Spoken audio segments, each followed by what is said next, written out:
Namaste, welcome to another episode of the Vichaar Manthan podcast. I'm your host, Sumit Sharma.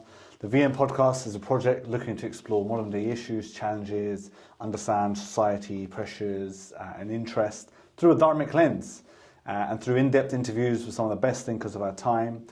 This podcast explores how we can better understand Dharma, better understand our lives and recapture the ancient and classical ideals of sustainability, of liberty and flourishing.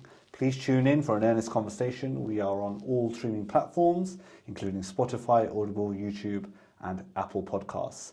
I'm very happy to be introducing you to my friend Kiran ji, who, if you've listened to the podcast before, you would have seen him on a previous episode, 18 States and Counting. Fascinating story around the organization he has called Think Peace, where he's looking after refugees, working with tribal communities, and really dedicated a lot of his work, time and effort towards a very noble cause. But today we're going to be focusing on the birth of martial arts. So Kiran ji, namaste and welcome back to the podcast. It's always a pleasure to be with you on the podcast, bhai. Thank you so much. Yes. Yes, we will be talking about Kalaripayattu, as you said. Yes. So yes, it will be a pleasure. I normally do discourses on yoga when I'm traveling because it is through yoga that I literally run the organization. Sure. So yeah, it'll be interesting to see what your questions would be regarding Kalaripayattu. Absolutely, and looking forward to it. It's interesting you say actually you teach yoga more. Yeah. Whereas Kalaripayattu is a part of yoga, Yes, it yes. sort of falls within that aspect. So. It is because so we have about 84 kalas or arts, Okay. that is categorized into yogic path. Sure. Everything comes from Shiva. So that's why we have Nataraja for dance and all the other forms. So in fact, Kalaripayattu, just like how Hatha Yoga, which is the base for all yogas, Yeah. there are many modifications that come later, was given by Shivji to Parvati Mai, and that's when Matsyendranath ji heard it, and then that's how Hatha Yoga came for everyone later on. Similarly, Kalaripayattu was also taught by Shivji to Vishnu avatar Parshuramji. Parshuramji, sixth avatar. Yes, so we Parshuramji. So it is a very ancient art. Like many, I think the West kinds of puts it as 11C, 12C, things like that. But it is clearly there from Rig Veda. There is a mention of Kalaripayattu in Rig Veda, Atharva Veda. So it's been very ancient. And that's important because, and I said it's the birth of martial arts. I'm sure there'll be people around the globe who say, oh no, Kung Fu or Karate or these kind of arts that have come out. And here we are saying that Kalaripayattu is the oldest, the mother of all martial arts. Yes. Wow. Yeah, and people know it actually. Probably it's again, we don't believe in it because we don't know about it. But like for example, I was in LA. I was practicing Kalaripayattu on one of the beaches. And so a gentleman came and then he asked me in his own, accent, like, are you doing Kalaripayattu? And then I said, yes, how do you know about it? And then he's like, can you teach me a module? So I'm like, whoa, surprised, because Kalaripayattu is like modules. Okay. Like, so you have different modules, a set of movements stitched into one formula. So based on that formula, you move, So it's so in that aspect, it really is an art form. It is a completely art form. Yeah. And then it has a structure. So if we can create academies, it will be such an easy way to pass on the knowledge because it is all stitched into formulas. So okay, you do this and then from there you go to another level. So and then by the time you get weapons in a different way. Going back to the story, so he asked me like, can you teach me a module? And I said, why not? Sure. And then we practiced for half an hour, 45 minutes, and then he was so good. He was moving so swiftly. And then so once it's done, I asked him, so how do you know about this whole thing? So he is a jiu-jitsu fighter based out of Vegas, who is one of the stalwarts of MMA. Right. And so his master, when he is a Brazilian, so his master told him how jiu-jitsu is, a form of Kalaripayattu. Right. So the history, you go back to history when the Portuguese, were trading with Kerala. So through Kerala, it went to Portuguese. Right. And then so that's how it went to Brazil. and then that's how the jiu-jitsu So was all formed. these jiu-jitsus, MMA, taekwondo. So growing up, I did some taekwondo.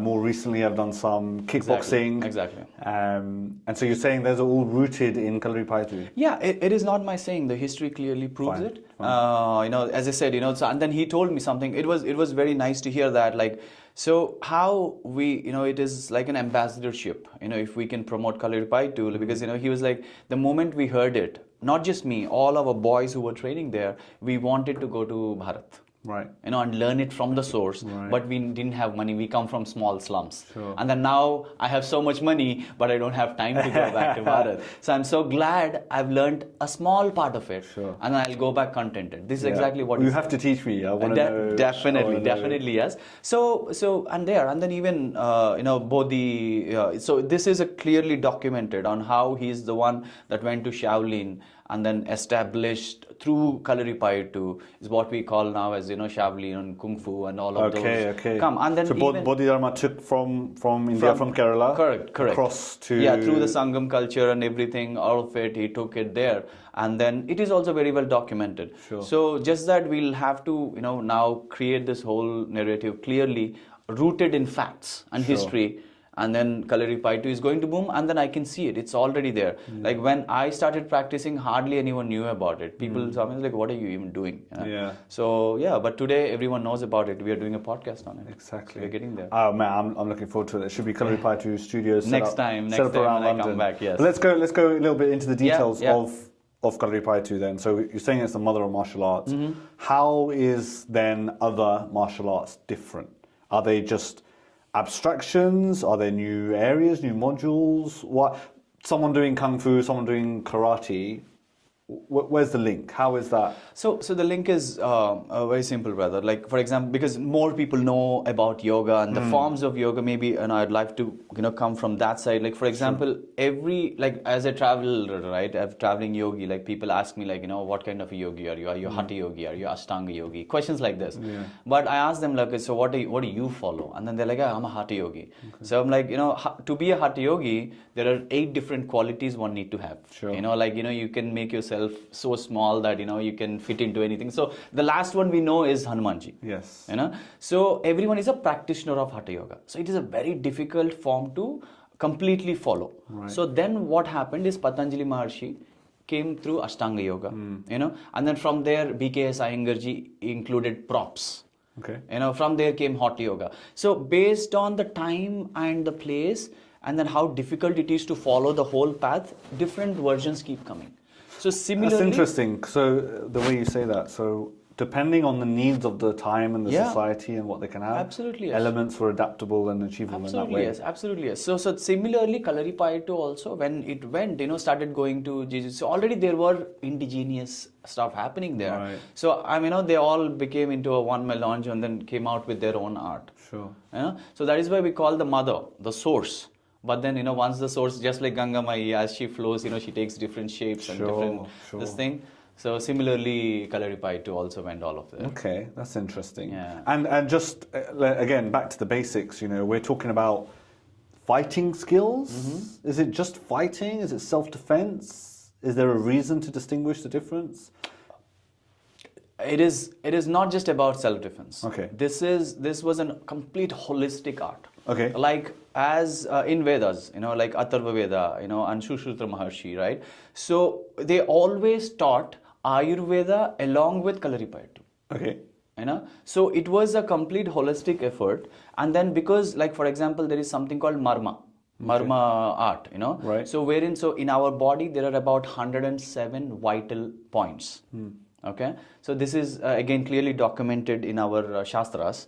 So out of which 64 vital parts are like clearly, like if you strike them, it's over. Like the pressure points. Yeah, the pressure points. Areas, yeah, you strike them. So how to strike like them? The temple or certain so areas. yeah, there are 64 vital plexus. points, and based on, like, you know, how you use, you know, different aspects of your art, you know, to neutralize someone. Right. So it is taught, but at the same time, along with it, we always taught Ayurveda.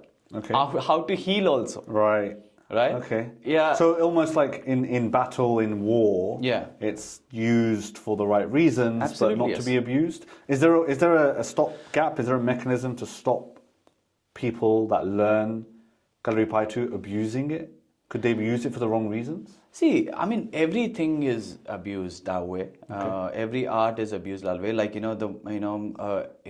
like everyone who educated, right? Today, education we use for progress, and most of the unbelievable things that happens on the planet are done by the intelligentsia. So we cannot just mark this. But as I said, it is rooted in our dharma itself, where it says like, for example, ahimsa paramo dharma. Everyone knows about it. Like Gandhiji have vocated about it. He spoke about it. But then that is only half truth. Okay. The same stanza, somehow Gandhiji have preferred to his convenience to pick the first part. Right. And then said this is it. Okay. But that's not the whole truth. That's half it says truth. yeah, exactly. So it says very clearly dharma himsa tadaivacha. So it follows up like that. Right. So which means that for the sake of dharma, non-violence is your highest dharma. Sure. So follow it. But to safeguard the dharma, even if needed violence, do it methodically. Right. It's like a calm, constructive aggression. Know what I mean? In the right space, in the right time, space, for the right yes, reason. it's for the higher purpose, Sure. not to use it for the self purposes. Sure. So Kalaripayattu, ancient martial arts, mother of martial arts, and you practice it, and the guy you met in LA clearly saw that you practice it.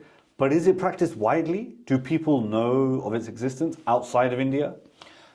I would say no, unfortunately. Even within Bharat, it's not yet there. Right. Almost like people have a shock, like, oh, how did you end up learning Kalaripayattu? Because they don't know about it. Is it emerging, being rediscovered? It is 100%. 100%. It started not just now, back in 1920s. So it is, I think, around 1804, 1805, when British have completely banned. They banned it, right? They banned. Why? Because they couldn't fight. So they couldn't figure it out.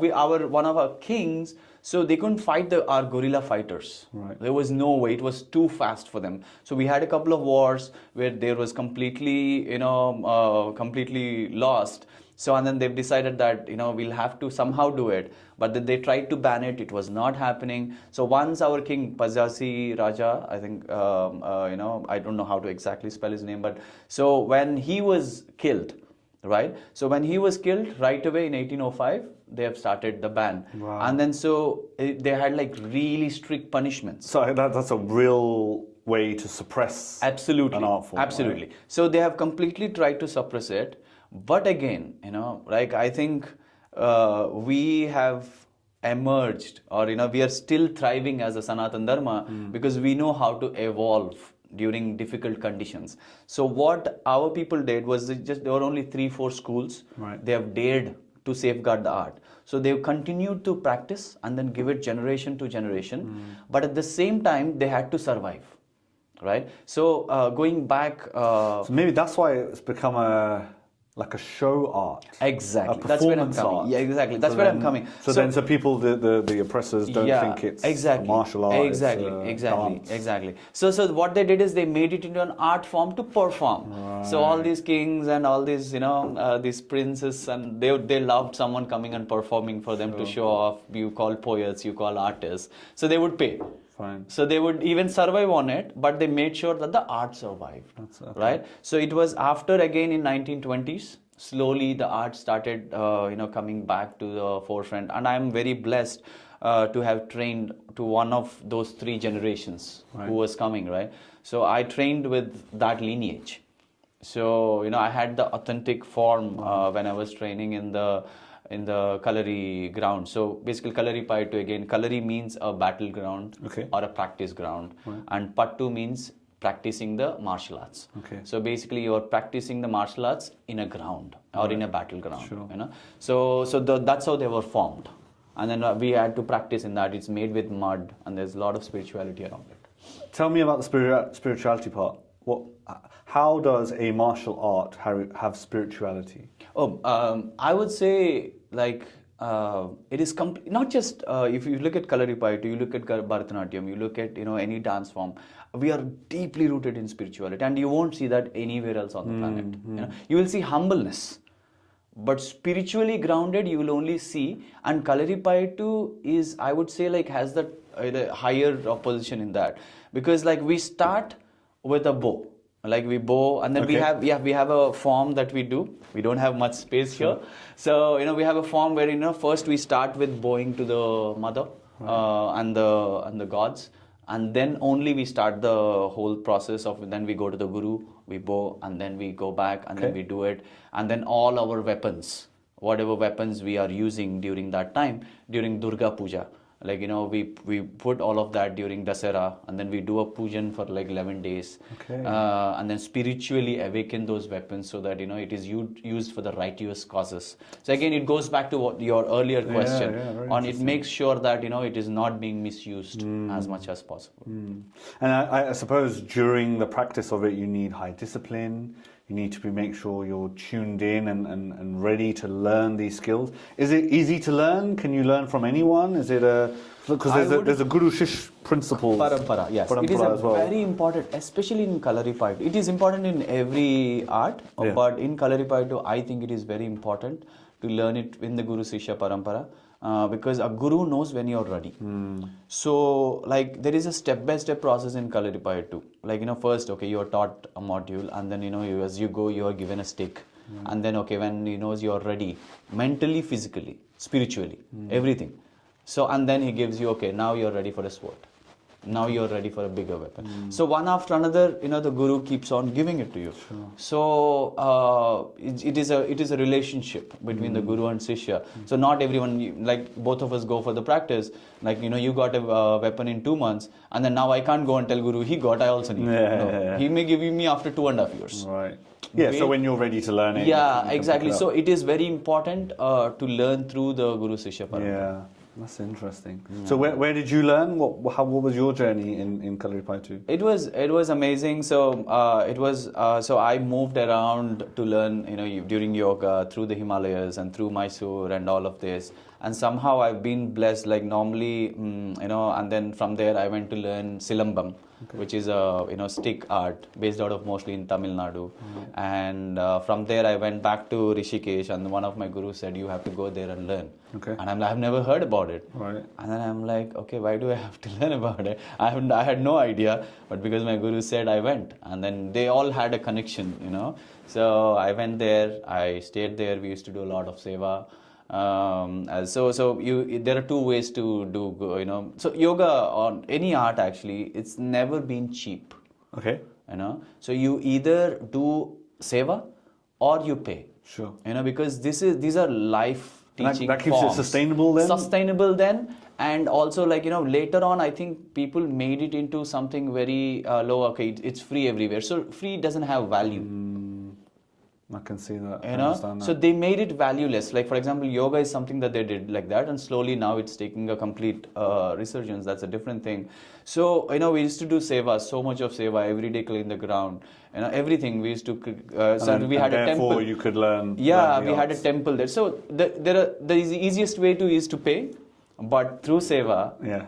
And that's good as well. It's very wholesome of yourself to be humble, to give back time. Yes. Absolutely, yes. Is there a story you can share with me about your training of gallery and something you learned which you thought, wow, this is new, this is interesting, this is something that's important?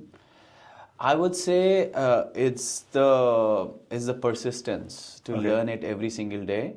Like so because we train on a mud ground, so it's especially pounded, it's specially made, and so when you start, no matter how much, like I have practiced in caves, I have practiced on the grounds, I have practiced on the stones, asana and all that, but this was a different level because I'm not lifting and putting, I'm like moving my hand, so my legs would completely, like my skin would peel off completely. Oh, wow. Okay. Completely peeled off. But the next day morning you wake up and then you go back and then you do the same thing again.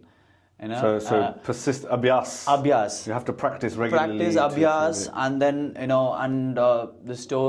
one of the story was how so I did my yatra from the Kalari, I did my 13,000 yatra from Kalaripayattu ashram where I was staying in Kerala. So I was prepared for my yatra. Like I did that over 100 days, 13,000 kilometers. You'll not believe it. I don't remember a moment where I felt a pain. Wow. Okay. So my guru put me under like strict workout regime. He was not happy that I was going on a bike. Right. He was very unhappy.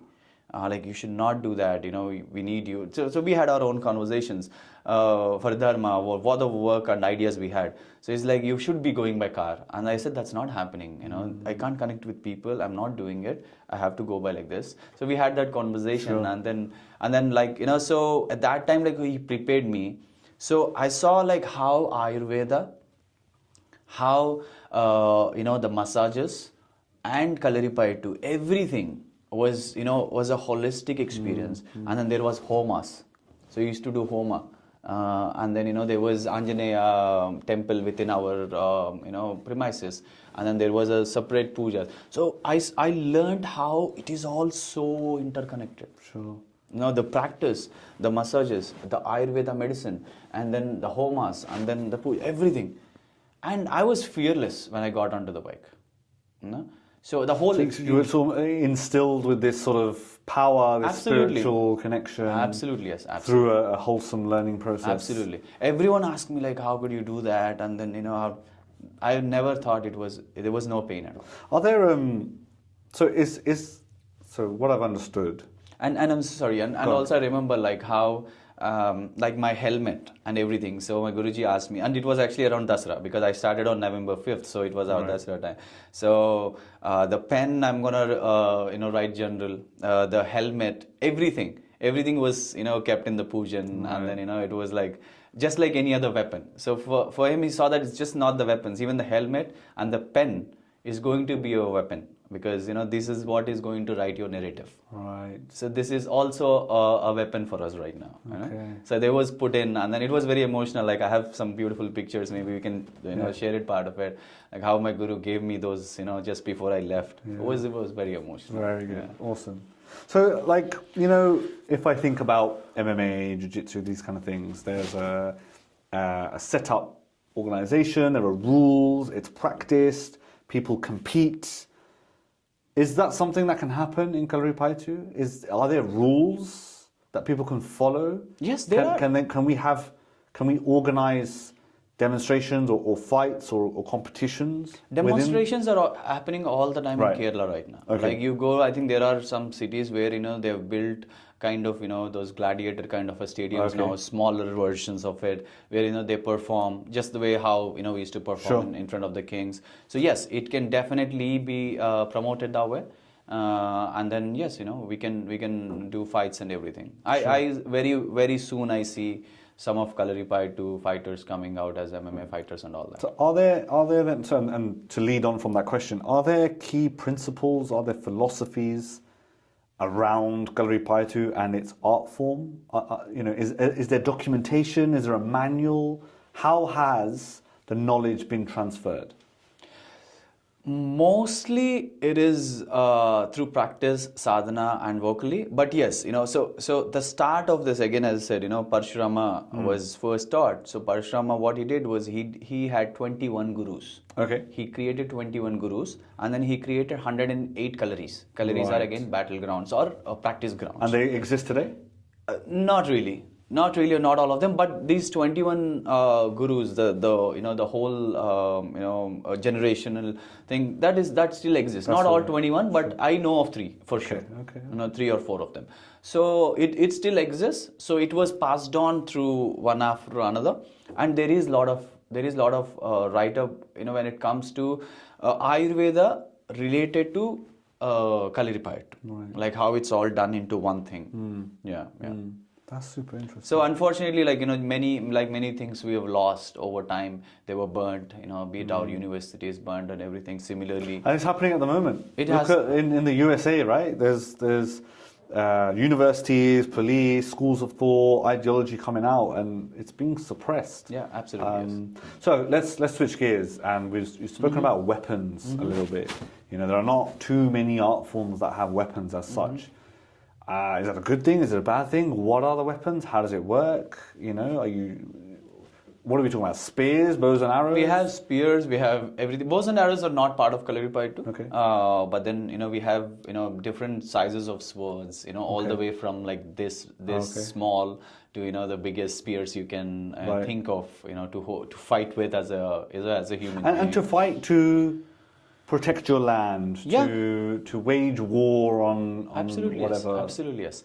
So it is very much needed. Like like what happens, like when we go back to our history, you look at the kind of fighters we had, the kind of kingdoms we owned all the way to Indonesia, and then from there, the fall of us. You will see that like when Ashoka, one of our biggest kings, put down the weapon. It started creating a wave of people that followed his path. Right.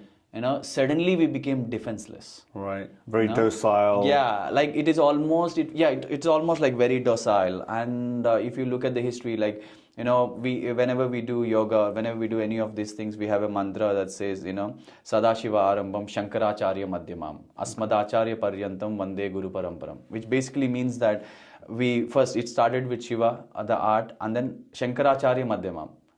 So why? Because it is Adi Shankara, as if he have known what's gonna come.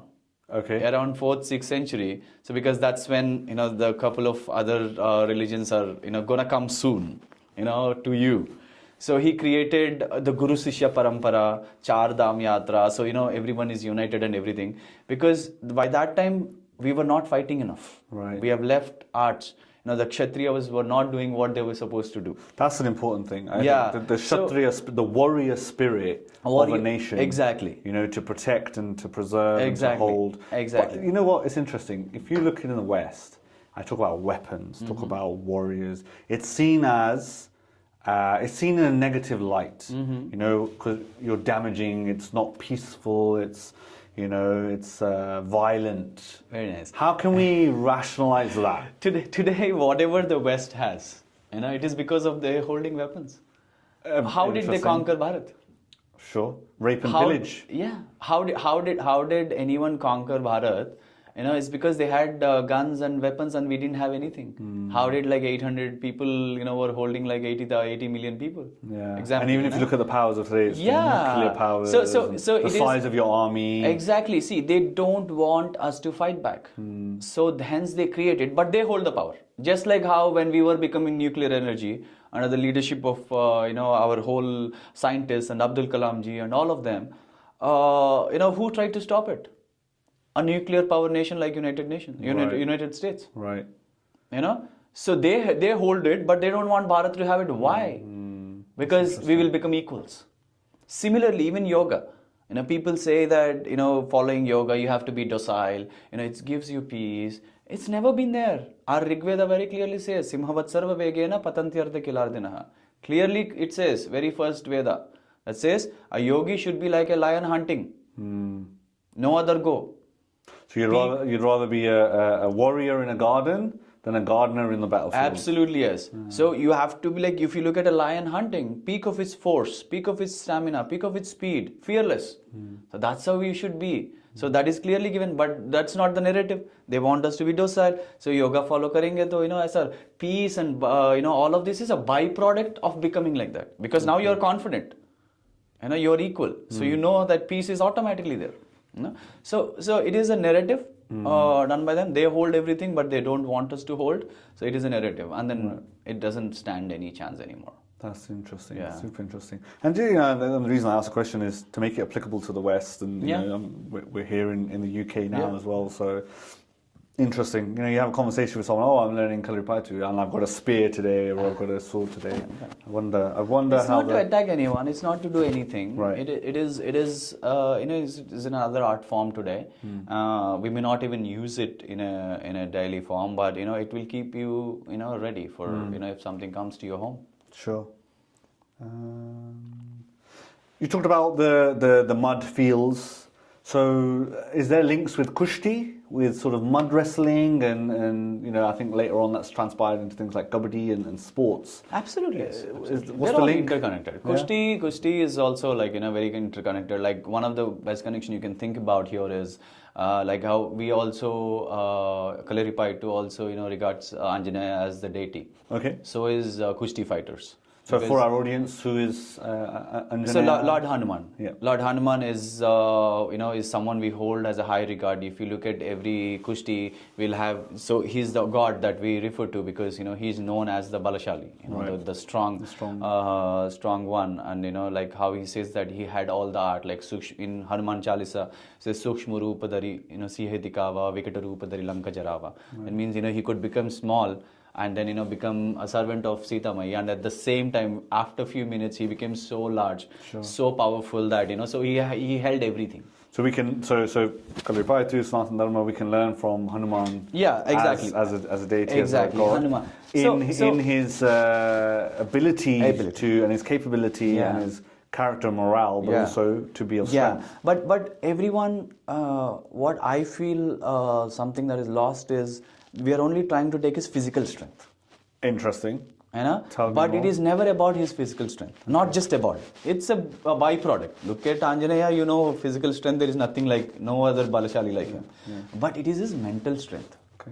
That we need to get through these arts. And these arts inculcate that through discipline? Yeah, he is the Hatha Yogi. That means he is the master of yoga. Kalaripayattu, he is the best fighter that one knows.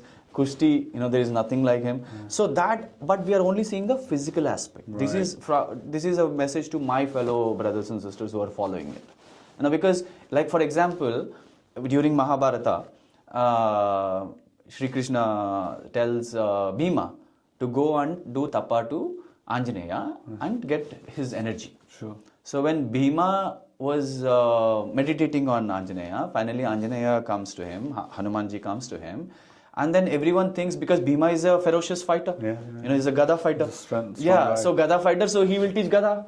But Hanumanji never teaches anything to him. Right. What Hanumanji teaches to him is focus. Okay. It's very this thing. He says, so he basically holds, he loves food. So Bhima, so he holds a laddu, and then he's like, he's moving laddu. Take this laddu from me, and then I'll train you. And then Bhima would be going all over the laddu, and then he tells him stop.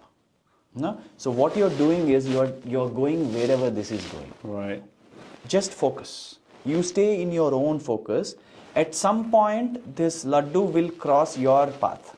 And then just hold it. Okay. So then Bhima internalizes and then focuses on his mental strength, and then Anjaneya is doing this is everything, and then when it passes his radar, boom, he just takes it. Got it. He's like, that's the only lesson I want to give you. So don't go behind wherever your mind is taking you. Just stay in your path. Just stay focused. I love that story. So this is what we are missing right now when it comes to practicing these arts. Yeah. Because meditation, the sadhana And is when you as look important. when you look at the people who are well versed in physical aspects of fighting, of arts, or martial, yes, it's the spiritual, it's the mental capacity to know when to strike, Absolutely. to know when to attack. And I mean, I'm joking about the laddu stuff, but yeah, I would love to just grab a laddu. My focus is on the laddu. Exactly. So don't go wherever your mind is taking you. Sure. Like, so just stay focused. So it is the same saramsa we have in all the Vedas, all the Upanishads, Bhagavad Gita. Every scripture tells the same thing. Yeah.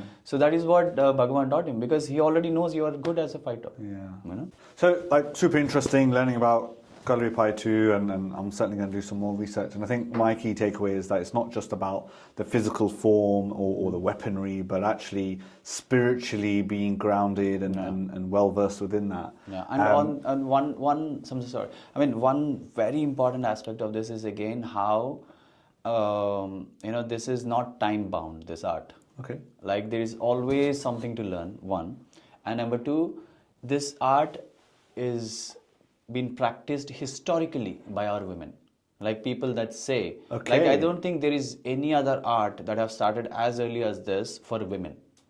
That is very like interesting. Even if you today you go to any Kalari school in Kerala, you will see these small little girls. There will be more little girls than boys. That is so good to hear, actually. Yeah, and even in 2017, for preserving Kalaripayattu, so Padma Shri was given to a lady. Okay. Yeah, for this Mahalakshmi art. Amma. Yes. Oh wow. Correct. Yes. Okay. So women are at the forefront of Kalaripayattu. That's very good. So this is one art that can bring that equality. And then there is no higher or lower, because it is a matter of being swift and smooth. It's not just a matter of strength. And so to the empower our men women talking as well. about, like, we are more strong because we have that muscle, this muscle, that is out of the equation here. Right. No matter what you have, if I know, the exact vital, and then I know how to go there, we are all equals on the field. So I think this is a fabulous art wherein, that can be shared throughout all ages, all genders. Yeah. And just from an empowerment perspective, like our young ladies, our young girls should be strong. A society should have women have strength physically, mentally, spiritually as well. So, it's fascinating to hear. Absolutely, Thank you. yes, yeah. Thank you for sharing. So, I think we've discussed quite a lot about the martial arts. Thank you Maybe so we much. need to practice some moves and what have you. Definitely, yes, definitely. And I'm certainly interested to learn a little bit more. Sure. My kickboxing skills may get slightly improved with Definitely, yes. with this. Yes. So, thank you all to the listeners at home for tuning in. This was the Vichaar Manthan podcast, talking specifically today about the mother of martial arts, Kalaripayattu. Kiran, thank you for joining us. Big namaste, and we'll see you again soon. Namaste. Thank you so much. Thank you so much. Jai Shri Ram. Jai Shri Ram. So you know where to catch us: Audible, Spotify, YouTube, and your favorite streaming platforms. Please do email in to let us know what you think, and if there's any topics you'd like for us to discuss further. This was the Vichaar Manthan podcast. My name is Sumit Sharma. Namaste.